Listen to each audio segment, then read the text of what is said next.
बच्चों, स्वागत है सभी का सुरजापुरी स्टडी यूट्यूब चैनल में। बिहार सरकार द्वारा जारी इंटरमीडिएट एग्जामिनेशन 2022 में पूछे जाने वाले संभावित प्रश्नों का मॉडल सेट जो कि इंटरनेट में जारी किया गया था, उनके सारे प्रश्न को आज हम लोग देखने वाले हैं। तो आज के वीडियो में हम लोग जो ऑब्जेक्टिव प्रश्न है 100 प्रश्न, उनको आज हम लोग देखने वाले हैं। ठीक है। और बच्चों, इतना ध्यान रखना कि ये मॉडल सेट काफ़ी महत्वपूर्ण होता है, क्योंकि यहाँ से कम आपको 100 में से 20 से 25 प्रश्न आपके एग्जाम में पूछे जाने की संभावना होती है। तो सबसे पहले हम लोग यहाँ पे जानते हैं कि कैसे कैसे क्वेश्चन पूछा जाएगा। तो सबसे पहले जो ऑब्जेक्टिव प्रश्न होता है ना, वो 100 प्रश्न ऑब्जेक्टिव के पूछे जाएंगे। ठीक है, ऑब्जेक्टिव के 100 प्रश्न, और 30 प्रश्न जो पूछे जाएंगे ये लघु उत्तरीय प्रश्न पूछे जाएंगे। ठीक है, लघु उत्तरीय प्रश्न पूछे जाएंगे, और 8 जो प्रश्न होगा ये दीर्घ उत्तरीय प्रश्न पूछा जाएगा। ठीक है, और हर एक जो क्वेश्चन की संख्या है, तो इसमें 100 में से आपको 50 का जवाब देना है, यहाँ 8 में से आपको 4 का जवाब देना है, और यहाँ पे पहले हमको यहाँ पे बताना था 30 में से 15 का जवाब देना है। ठीक है, तो मतलब हर जगह जो है आपको 50%, मतलब जितने क्वेश्चन का जवाब देना है उसका दुगुना जो है प्रश्न यहाँ पे दिया हुआ है। तो इस प्रकार से आप लोगों ने समझ लिया, 100 में से 50 का आंसर करना है, 30 में से 15 का आंसर करना है, और 8 में से 4 का आंसर करना है। टोटल जो प्रश्नों की संख्या जो है वो 138 प्रश्न है। ठीक है, तो इस प्रकार से आप लोगों ने समझ लिया। समय तो वही है, 3 घंटे 15 मिनट का समय आप लोगों को मिलेगा। तो ये बेसिक जानकारी है। और देखिए, वीडियो काफ़ी लंबा ना हो, इसलिए जो है मैं 2 सेट में जो है आप लोगों को करवाने वाला हूँ हिस्ट्री के 100 ऑब्जेक्टिव के प्रश्न। तो बच्चों, यहाँ पे कहने को सिर्फ जो है 50 प्रश्न होगा, लेकिन जो अतिरिक्त मैं आप लोगों को जानकारी दूंगा उसको मिलाकर कम से कम 100 से ज़्यादा प्रश्न जो है हो जाएंगे 50 प्रश्न के डिस्कशन में। ठीक है, तो चलिए हम लोग शुरू करते हैं, ज़्यादा टाइम नहीं लेंगे और काफ़ी महत्वपूर्ण रहेगा आप लोगों के लिए वीडियो। ठीक है, तो देखो यहाँ पे पहला प्रश्न क्या है। चार्ल्स मेसन ने 1826 में सर्वप्रथम किस टीले का उल्लेख किया था? तो चार्ल्स मेसन ने 1826 में हड़प्पा टीले का जो है सर्वप्रथम जो है उल्लेख किया था। याद रखना, हड़प्पा टीला। ठीक है, हड़प्पा का खोजकर्ता कौन था? तो राय बहादुर दयाराम साहनी। 1921 में हड़प्पा का खोज किया गया था। ठीक है, और मोहनजोदड़ो का राखलदास बनर्जी, आरडी बनर्जी भी कहीं पे मिलेगा, और इसको खोजा गया था 1922 में। याद रखना। ठीक है, और दोनों ही पाकिस्तान में है, हड़प्पा भी पाकिस्तान में है और जो है मोहनजोदड़ो भी पाकिस्तान में ही है। ठीक है, आगे बढ़ते हैं। अगला देखिए यहाँ पे, हड़प्पा सभ्यता में प्राप्त अवतल चक्की पर किस पुराविद ने प्रकाश डाला है? तो आपने अगर पढ़ा होगा सही से तो आपको पता होगा, अर्नेस्ट मैके ने जो है ये हड़प्पा सभ्यता का जो अवतल चक्की है, ठीक है, इस पर जो है सबसे पहले प्रकाश डाला था। और यहाँ पे कहा गया था उनके द्वारा कि जो गेहूँ वगैरह है, जो वगैरह है, पीसने के काम आता था। ठीक है, या फिर मसाले वगैरह पीसने के काम में लाता था। ठीक है, वहाँ के लोग द्वारा।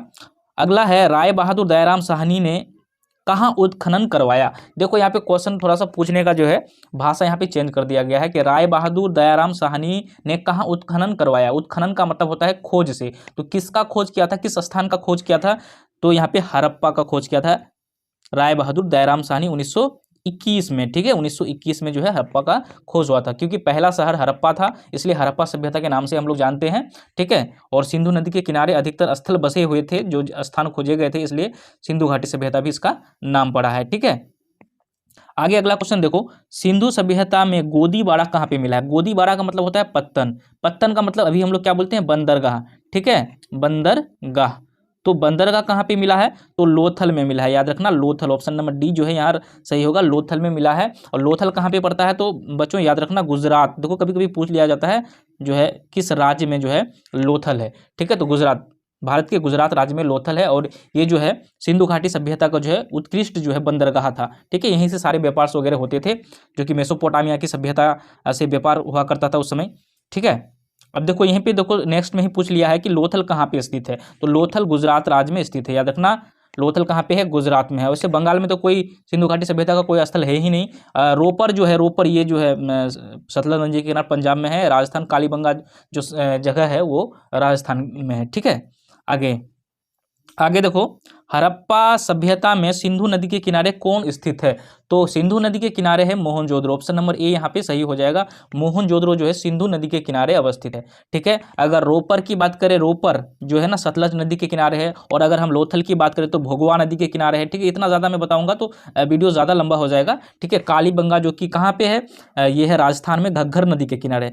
घग्घर नदी, और आप लोगों की किताब में जो है यहाँ पे सरस्वती नदी भी कहीं पे मिलेगा, ठीक है, सरस्वती नदी, तो याद रखना सरस्वती नदी, ठीक है, कहीं घग्घर मिलेगा कहीं सरस्वती, तो जिस जिस हिसाब से आपको मिलेगा ऑप्शन उस हिसाब से करना, ठीक है। आगे देखो, मैंने क्या कहा कि 50% में कराऊंगा, लेकिन इसके साथ जो है इतनी सारी आपको जानकारी दे दूंगा कि इस वीडियो से आपका बहुत ज़्यादा जो है क्वेश्चन जो है सॉल्व हो जाएगा, ठीक है। आगे देखो, भारतीय पुरातत्व का पिता किसे कहा जाता है, तो भारतीय पुरातत्व का पिता जो कहा जाता है कनिंघम को कहा जाता है, और इन्हीं की अध्यक्षता में पहले जो है सबसे पहले पुरातत्व विभाग का स्थापना हुआ था, ठीक है, याद रखना कनिंघम, राइट आंसर हो जाएगा यहाँ पे ऑप्शन नंबर ए। आगे बढ़ते हैं, अगला है हड़प्पा सभ्यता के काल में रावी नदी के किनारे कौन सा था, तो देखो हड़प्पा रावी, रावी रप्पा रावी, याद रखो ना, रप्पा रप्पा रप्पा रावी, देखो र र र उच्चारण हो रहा है ना, तो हड़प्पा जो है वो रावी नदी के किनारे था, बस याद रखना हड़प्पा रावी नदी के किनारे, ठीक है। मोहनजोदड़ो सिंधु नदी के किनारे, मैंने अभी बताया। उसका लोथल जो है भोगवा नदी के किनारे है, सॉरी हाँ, लोथल भोगवा नदी के किनारे है, कालीबंगा घग्घर नदी सरस्वती नदी के किनारे। आगे बढ़ते हैं, आगे देखो, सिंधु घाटी सभ्यता में विशाल स्नानागार के अवशेष कहाँ पे मिले हैं, तो मोहनजोदड़ो में जो है विशाल स्नानागार के अवशेष मिले हैं, याद रखना। और ये जो है काफ़ी बड़ा जो है स्नानागार था, और यहाँ पे जो है अनुष्ठानिक जो स्नान होते थे, कोई पूजा पाठ के लिए लोग जो है सामूहिक रूप से वहाँ पे स्नान करने के लिए जाते थे, याद रखना। और सिंधु घाटी सभ्यता का सबसे बड़ा नगर अगर देखा जाए तो ये क्या था, मोहनजोदड़ो, जिसको मृतकों का टीला नाम से भी हम लोग जानते हैं। आगे बढ़ते हैं बच्चों, आगे है कलकत्ता में एशियाटिक सोसाइटी ऑफ बंगाल की स्थापना कब हुई थी, तो 1784 में हुई थी, याद रखना, सर विलियम जोन्स के द्वारा, ठीक है। और यहाँ पे बिल्कुल याद रखना ये ईस्वी है, ईस्वी लोगों को काफ़ी कम याद रहता है, तो 1784 में हुआ था, सर विलियम जोन्स, ठीक है, विलियम जोन्स याद रखना, ठीक है, विलियम जोन्स के द्वारा याद रखना, ठीक। आगे बढ़ते हैं, अगला देखो, फूट डालकर विजय प्राप्त करने का कार्य सर्वप्रथम किस राजा ने किया था, तो आपको पता होगा अजात शत्रु जो है इसका सही आंसर होगा अजात शत्रु, ठीक है, अजात शत्रु जो कि कौन सा, हर्यक वंश का शासक था अजात शत्रु, ठीक है, बिंबिसार का पुत्र अजात शत्रु, ठीक है।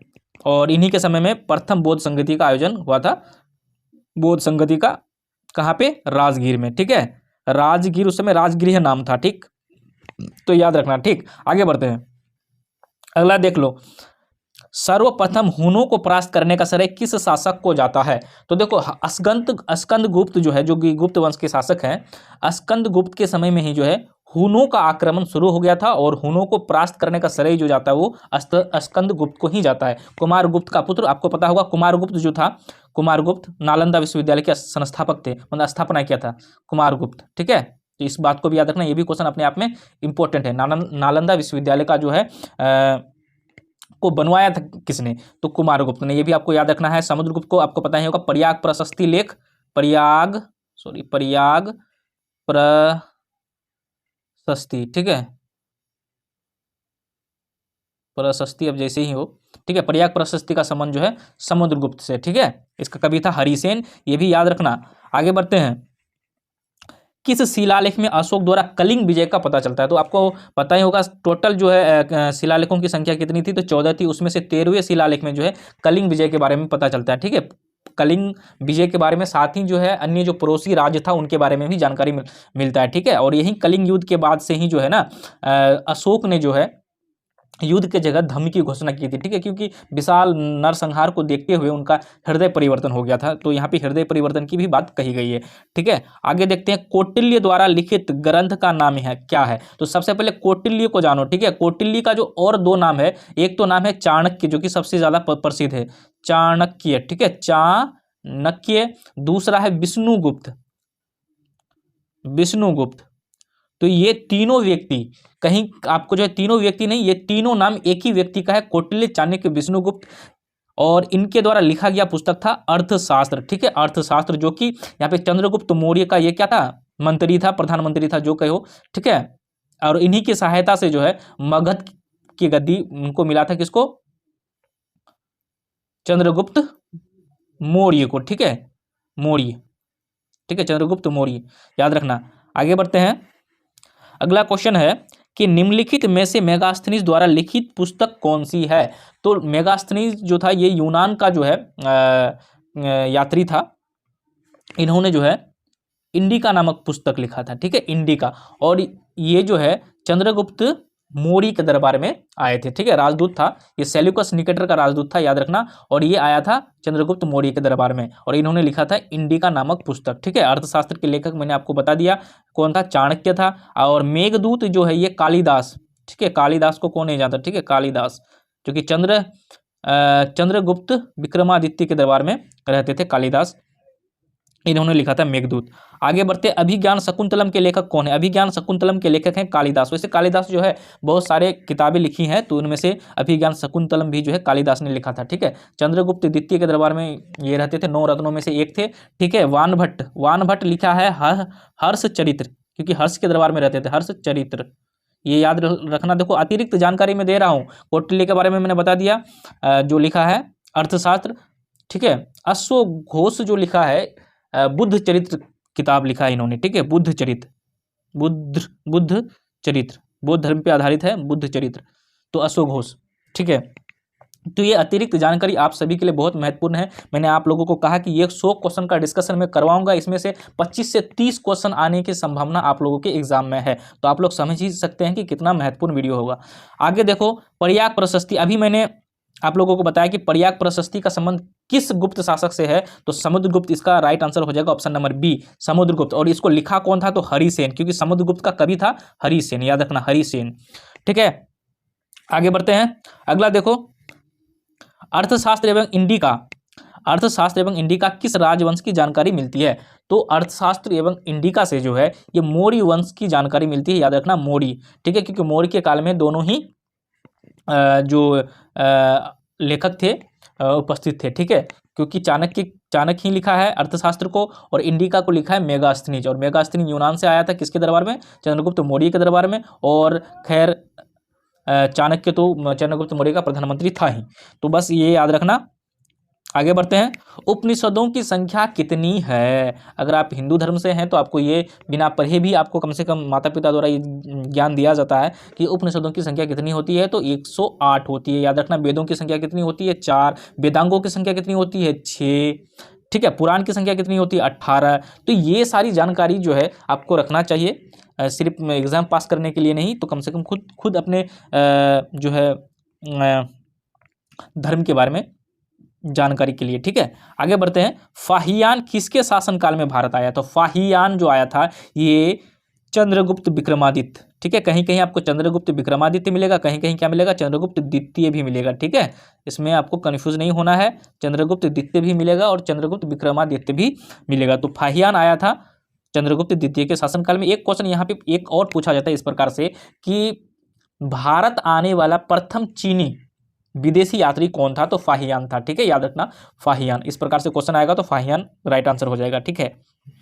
आगे देखो, मेगास्थनीज कौन था? देखो आ ही गया ये क्वेश्चन, मेगास्थनीज कौन था? तो मेगास्थनीज जो था ये एक यात्री था, याद रखना यात्री था, ठीक है, व्यापारी, राजदूत, सॉरी यहाँ पे थोड़ा सा गड़बड़ हो गया, ठीक है, इसका आंसर हम फिर से करते हैं, ये राजदूत था, ठीक है। क्या था? राजदूत, जो कि सेल्यूकस निकेटर का राजदूत था, सेल्यूकस निकेटर का जो है ये राजदूत था, ठीक है। अब पूछा जाए कि सेल्यूकस निकेटर कौन था, तो सेल्यूकस निकेटर जो था ये आप सभी को पता होगा विश्व विजेता सिकंदर के बारे में, तो सिकंदर का जो है ये सेनापति था, ठीक है। सिकंदर की मृत्यु के बाद ये जो है पूरा साम्राज्य इसका हो गया था, तो इन्होंने जो है राजदूत के रूप में मेगास्थनीज को मौर्य वंश जो था चंद्रगुप्त मौर्य के दरबार में भेजा था, याद रखना। तो सिकंदर का सेनापति हुआ सेल्यूकस निकेटर, और सेल्यूकस निकेटर का राजदूत हुआ मेगास्थनीज, याद रखना मेगास्थनीज, ठीक है। तो उम्मीद है आप लोग समझ रहे होंगे। आगे बढ़ते हैं, आगे है पंच चिन्ह वाले सिक्के बने होते थे, तो इसका राइट आंसर हो जाना चाहिए बी और डी, लेकिन उतना ज़्यादा कंफर्म यहाँ पे नहीं हो पा रहे हैं हम, तो ऑब्वियसली जो है इसका आंसर जो है ना डी ही होना चाहिए, बी और सी दोनों। लेकिन आप लोगों को अगर कहीं मिले तो कमेंट करके बताना अगर ये नहीं रहा बाय द वे तो। आगे बढ़ते हैं, आगे है भीष्म को और क्या कहा जाता है। देखो महाभारत चैप्टर से जो क्वेश्चन पूछे जाते हैं, एक दो ही क्वेश्चन पूछे जाते हैं और भीष्म से रिलेटेड क्वेश्चन पूछे जाते हैं। तो भीष्म को ही तो गंगा पुत्र कहा जाता था और वैसे गंगा का ही पुत्र था वो, ठीक है, गंगा का 8वां पुत्र था, ठीक है। इसके बाद जो है क्या होता है कि शंतानु जो है गंगा क्या कहते हैं भीष्म का पिता, उसकी माता को मतलब रोक देता है, तो फिर वहीं से गंगा क्या होती है घर छोड़ के चली जाती है और पुत्र को छोड़ करती है। यही भीष्म बड़ा होकर भीष्म बनता है, फिर बाद में इसको गंगा पुत्र का भी उपाधि दिया जाता है, ठीक है। आगे बढ़ते हैं। अगला देखो, अभिमन्यु किसका पुत्र था। ये सारी चीजें आप लोग जानते होंगे, अर्जुन का पुत्र था, ऑप्शन नंबर बी यहाँ राइट हो जाएगा। आगे बढ़ते हैं, जिसने कौरवों ने मार डाला था, ठीक है। आगे देखते हैं, द्रौपदी को स्वयंवर में किसने जीता था। तो यहाँ पे दुर्योधन राइट आंसर हो जाएगा, ऑप्शन नंबर सी। स्वयंवर में जो है किसने जीता था, तो दुर्योधन ने जीता था, वहीं पे चीरहरण हुआ था, ठीक है। और कृष्ण जी जो है द्रौपदी का जो है लाज बचाया था, ठीक है।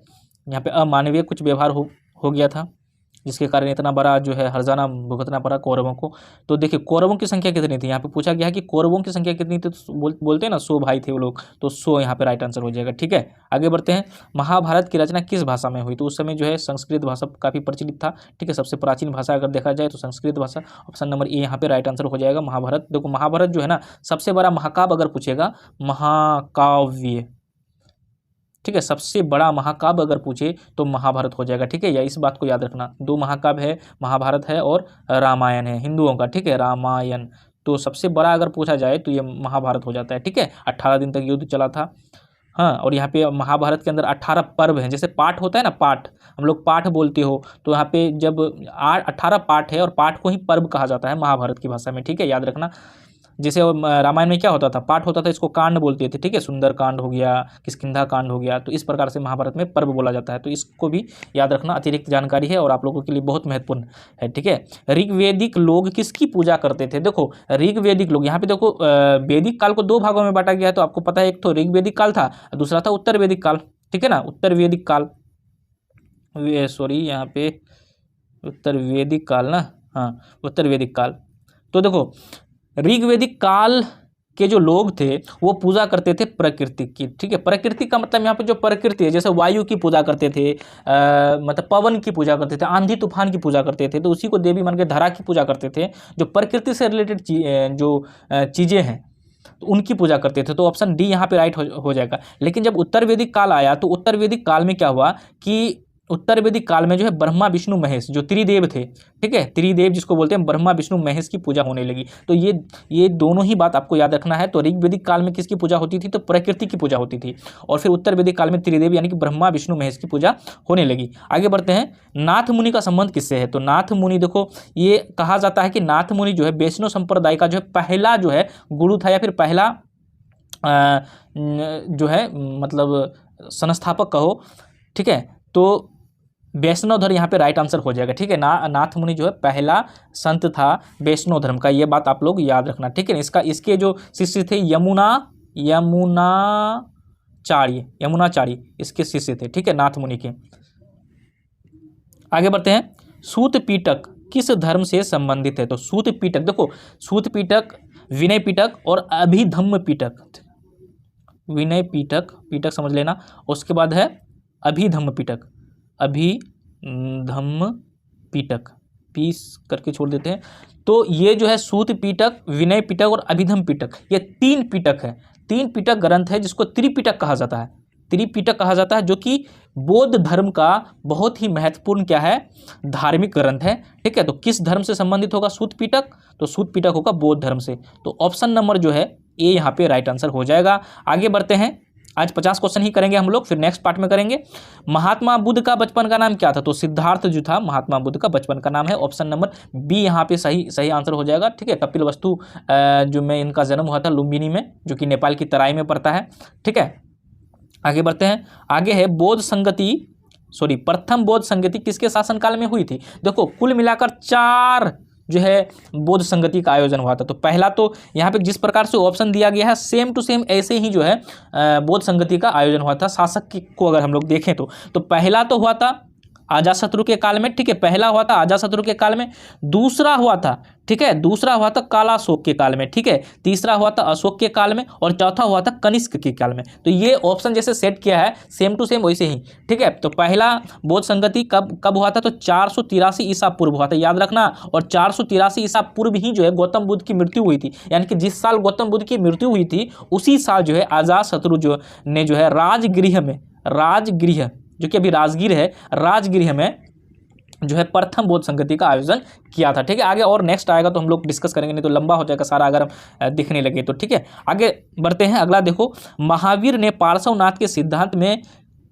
कौन सा नया सिद्धांत जोड़ा। तो देखो पार्श्वनाथ जो है 4 सिद्धांत दिए थे, उसमें से 5वां जो जोड़ा था वो महावीर स्वामी ने जोड़ा था, ठीक है, महावीर स्वामी ने। तो क्या जोड़ा था, वो था ब्रह्मचर्य, ठीक है। ब्रह्मचर्य का मतलब होता है स्त्रियों से दूर रहना, शादी गृहस्थ जीवन से दूर रहना, ये बात आप समझ रहे होंगे, यानी कि आपको सन्यासी टाइप का जीवन जीना है, शादी ब्याह नहीं करना है, तो इसी को ब्रह्मचर्य बोला जाता था। नहीं कि स्त्रियों से कोसों दूर रहना है, मतलब ऐसा नहीं कि शादी नहीं किए तो फिर शादी नहीं करते हुए भी इंसान जो है वैवाहिक जीवन का लुत्फ उठाता है कोई, ठीक है, तो वो नहीं रखना है, बिल्कुल आपको स्त्रियों से दूर रहना, उसको ब्रह्मचर्य कहते हैं, ठीक है। अहिंसा तो आपको पता है, किसी से हिंसा नहीं करना, सत्य यानी कि सत्य बोलना, अपरिग्रह मतलब गृह को त्याग करना, एक और भी था, ठीक है, जो मुझे याद नहीं आ रहा है। तो टोटल कुल मिलाकर जो है 5 जो है सिद्धांत यहाँ पे जैन धर्म में है, ठीक है।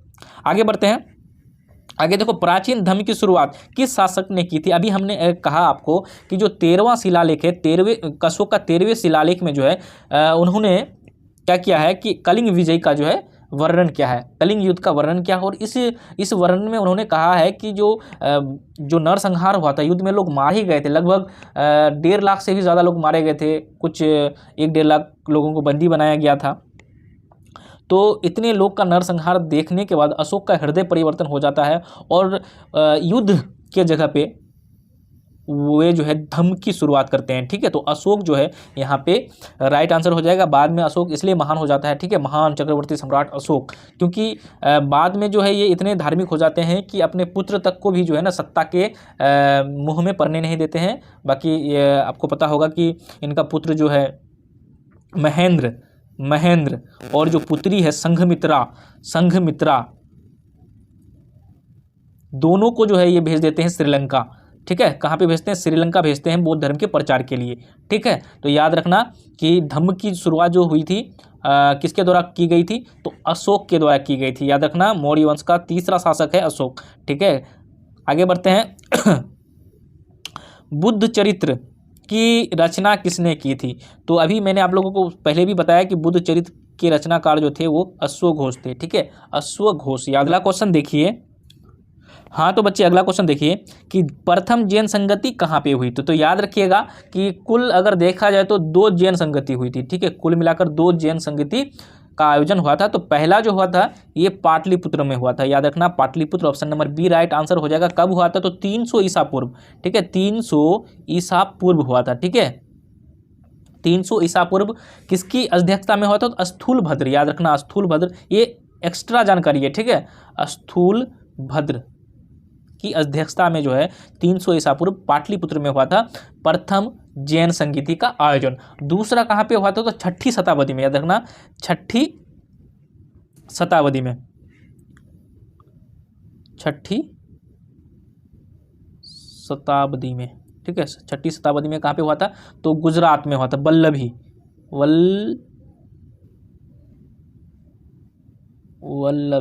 ठीक है, याद रखना वल्लभी गुजरात में। थोड़ा लिखने में परेशानी होता है, ठीक है। तो 6ठी शताब्दी में दूसरा हुआ था, प्रथम हुआ था 300 ईसा पूर्व और दूसरा होता 6ठी शताब्दी में वल्लभी गुजरात में। तो ये याद रखना, दोनों ही जैन संगीति इंपॉर्टेंट है। आगे बढ़ते हैं, आगे देखो पावापुरी का संबंध किस धर्म से। तो पावापुरी आपको पता है जब महावीर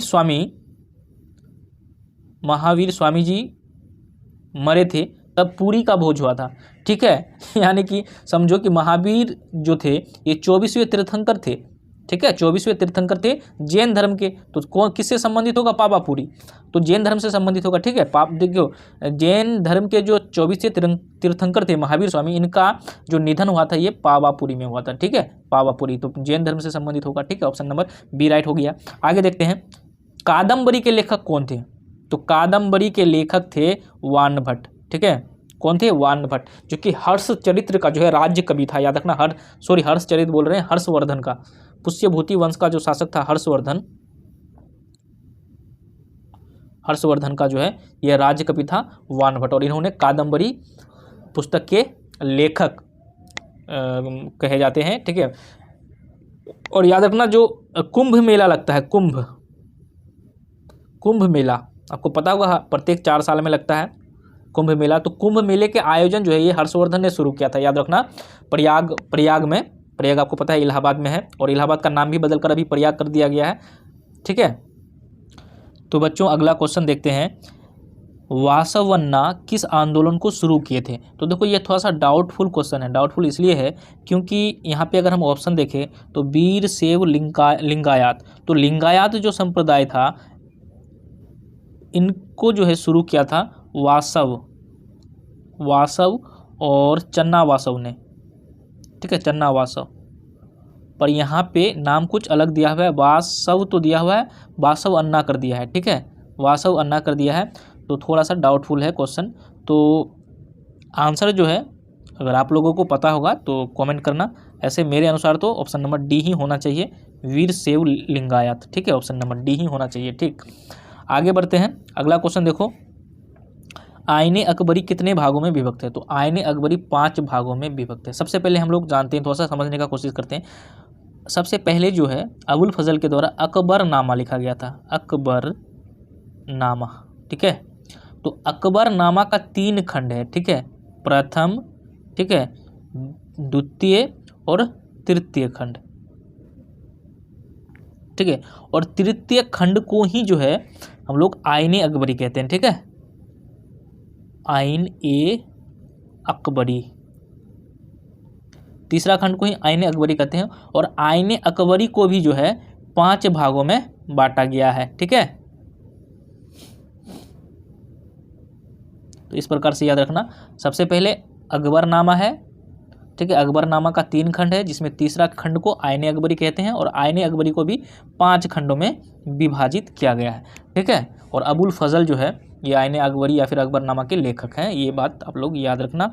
आगे बढ़ते हैं, आगे देखो, आईने अकबरी के अनुसार भूमि को कितने भागों में बांटा गया था?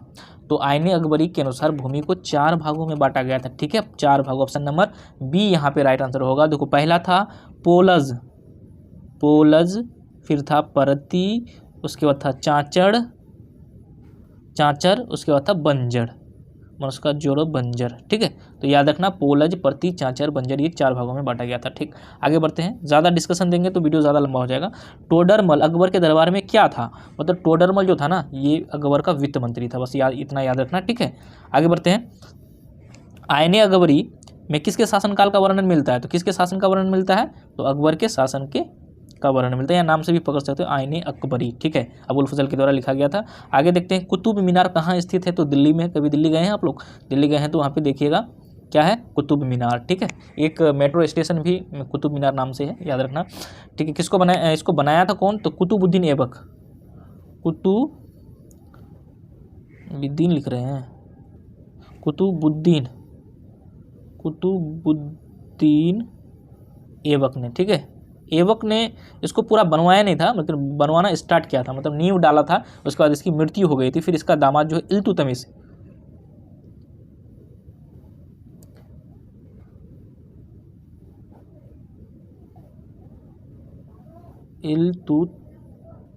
लिखने में दिक्कत होता है, इल्तुतमिश ने जो है इसको बनवाया था, पूरा काम पूरा करवाया था। ठीक है, तो याद रखना, 1206 ईस्वी में जो है कुतुबुद्दीन ऐबक में दिल्ली में जो है गुलाम वंश का स्थापना किया था। ठीक, आगे बढ़ते हैं, हुमायूं नामा का अंग्रेजी अनुवाद किसने करवाया था? ठीक है, तो इसका थोड़ा सा डाउटफुल क्वेश्चन है, तो इसको अभी नेक्स्ट में हम लोग करवा देंगे। ठीक है, अभी थोड़ा सा मुझे याद नहीं आ रहा है, बाद में हम लोग करवा देंगे नेक्स्ट पार्ट में। ठीक है, आगे देखो, मुगल दरबार में अभिवादन का तरीका निम्न में से कौन था?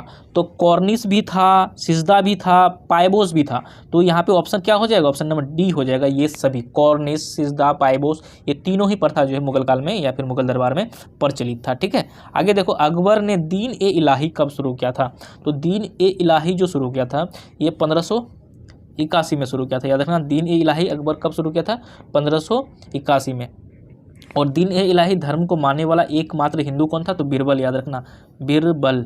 ये क्वेश्चन पूछा गया है कितना बार, 2-4 बार शायद पूछा भी गया है कि दीन ए इलाही धर्म को मानने वाला एकमात्र हिंदू कौन था? तो बीरबल, जिसका वास्तविक नाम क्या था? महेश दास।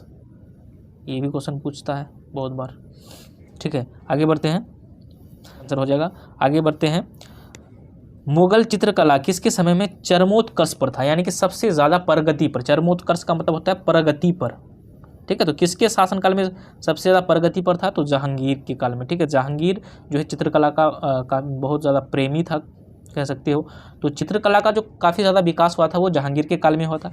और अगर अकबर की काल की बात करें तो अकबर के काल में साहित्य का विकास हुआ था। याद रखना, साहित्य पूछेगा कि किसके काल में साहित्य, किसके काल में, किसके समय में साहित्य जो है चरमोत्कर्ष पर था? तो अकबर आंसर हो जाएगा। अगर पूछेगा कि किसके काल में जो है स्थापत्य कला जो है चरमोत्कर्ष पर था? तो शाहजहां राइट आंसर हो जाएगा। यहाँ तीनों मैंने बता दिया।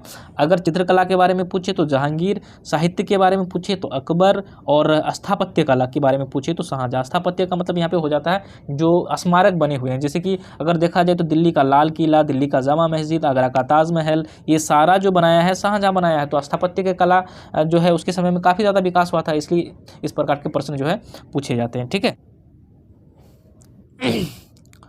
बच्चों, अगला क्वेश्चन देखो, गुलबदन बेगम कौन थी? नर्तकी थी, गायिका थी, लेखिका या फिर नायिका?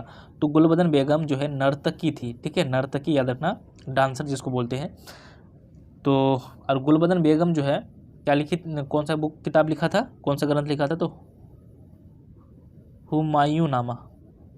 ठीक है, हुमायूं नामा। और अकबर के कहने पे जो है हुमायूं नामा लिखा था किसने? गुलबदन बेगम ने। इस बात को भी आप याद रखिएगा। आगे देखो,